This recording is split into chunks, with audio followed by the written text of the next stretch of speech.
For more on China's race towards 5G technology, I'm joined by Edison Lee. He's the head of China Telecom Services at Jefferies, a global investment banking firm. So, Edison, several major cities around the world are trying to launch 5G by mid-2019. Where does China stand, and is it winning the 5G race? Well, first of all, China is already building trial networks in China. I think the plan right now is to start building in about 5 to 10 cities for each operator. And I think by 2019, they will be expanding the trial networks, and they hope to launch commercial services in 2020. I think as far as the race to 5G is concerned, there are a couple of countries which have been pretty aggressively trying to push forward the 5G timetable. That will include China, Korea, Japan, and the US. And some US operators are talking about launching 5G services in the second half of this year and also early 2019. But in the US, most of these operators are going to adopt what we call non-standalone 5G version, which means the 5G base stations will be connected to the 4G base station and then the 4G core network, or directly with the 4G core network.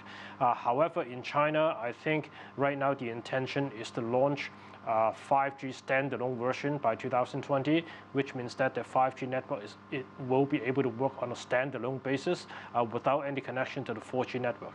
And the difference between the non-standalone and the standalone is that the standalone version will be able to provide the full 5G capabilities, including ultra reliability and low latency services, as well as machine-to-machine connections. While non-standalone version can provide much higher data speed, but not the other two capabilities. So, Edison, for someone like me who is not that tech savvy, really I just want to know that I can look at things on my phone and stream videos pretty quickly.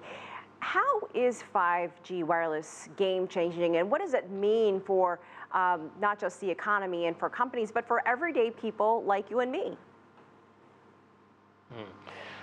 I think it's important to note that 5G is very different from 4G in the sense that 4G is entirely a consumer service, but 5G is not just a consumer service, but also an industrial service.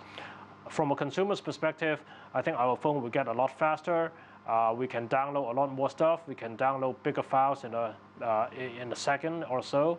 But most importantly, outside of consumers, there are a lot of industrial applications that can be made available on the 5G network. So, for example, you guys talked about smart ports. I'm sure that we will be having a lot of industrial verticals that will be able to take advantage of the network, such as driverless cars, such as remote medicine, and also we can talk about smart factories. These will all be enabled in the 5G network. All right, Edison Lee in Hong Kong, thank you for your insight. We appreciate it.